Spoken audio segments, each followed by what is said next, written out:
ઉતરશે. તુલસીદાસજીએ રામાયણમાં કહ્યું છે ધીરજ ધર મિત્ર નારી.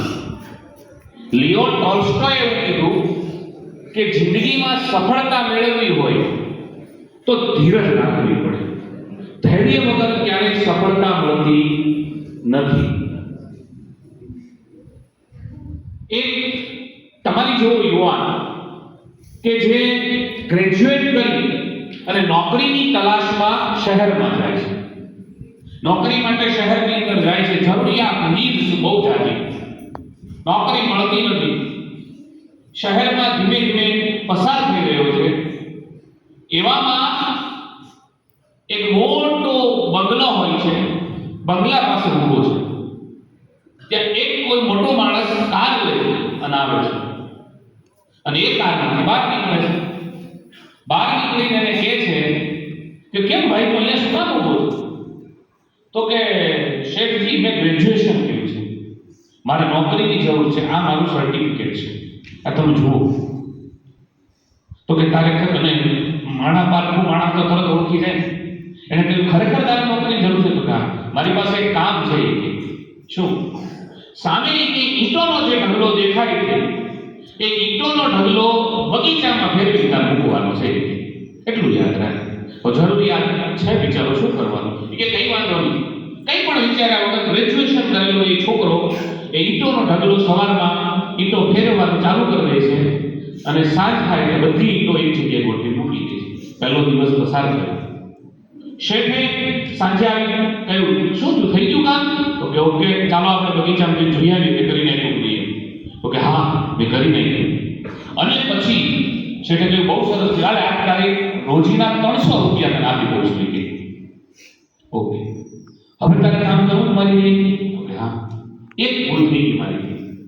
આ ઈંટનો ઢગલો અહીં નહોતો કરવાનો, આ ઈંટનો ઢગલો પાછળની સાઈડ કરવાનો હતો. તો કે કાંઈ વાંધો નહીં. બીજો દિવસ થયો, સવારમાંથી પાછો ઈંટનો ઢગલો કરવા માંડ્યો. સાંજ થઈને ગોઠવાઈ ગયો. શેઠ આવ્યા, 300 રૂપિયા આપી દીધા. શેઠ કે ખૂબ સરસ, તારું કામ બહુ સારું છે, પણ આ ઢગલો અહીંયા નહોતો કરવાનો. એક કરતા કરતા એક અઠવાડિયું એક ઈંટનો ઢગલો અલગ અલગ જગ્યાએ એની પાસે કરાવ્યો. એક અઠવાડિયા માટે અલગ અલગ જગ્યાએ એની પાસે ઢગલો કરાવ્યો. અઠવાડિયું થયું એટલે શેઠે કહ્યું કે હવે તારે આ કામ કરવાનું નથી. તો કે કેમ? મારી કંપનીમાં હું તને મેનેજર તરીકે રાખું છું. તો કે શું કામ? બસ એ માણસને મેનેજરની ચેમ્બરમાં લઈ જાય છે, એને ત્યાં બેસાડે છે અને જ્યારે એને ચેમ્બરમાં બેસાડે અને ત્યારે એમને કહે છે કે મેં તને શું કામ મેનેજર બનાવ્યો ખબર? કારણ કે એક અઠવાડિયા સુધી બિનજરૂરી કામ મેં તને આપ્યું અને ધીરજથી તે આ કામ કર્યું એટલે મને એમ લાગ્યું કે આ હોદ્દા માટે તું લાયક છો, કારણ કે તારી અંદર ધૈર્ય છે અને ધીરજ છે, એટલા માટે તું આને લાયક છો. આ વાત નાનકડી એવી છે પણ તમને મને શીખવી એ જાય છે કે સફળતા મેળવવા માટે આપણા સૌએ ધીરજ રાખવી પડે.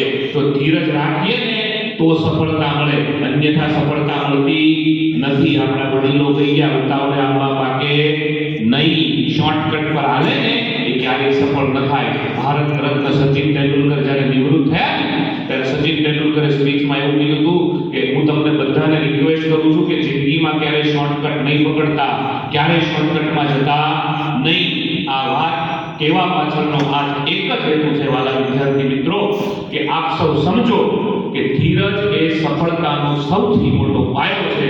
એટલે યાદ રાખજો, જેટલું ધૈર્ય રાખશો એટલા તમે બધા સફળ થશો. આભાર.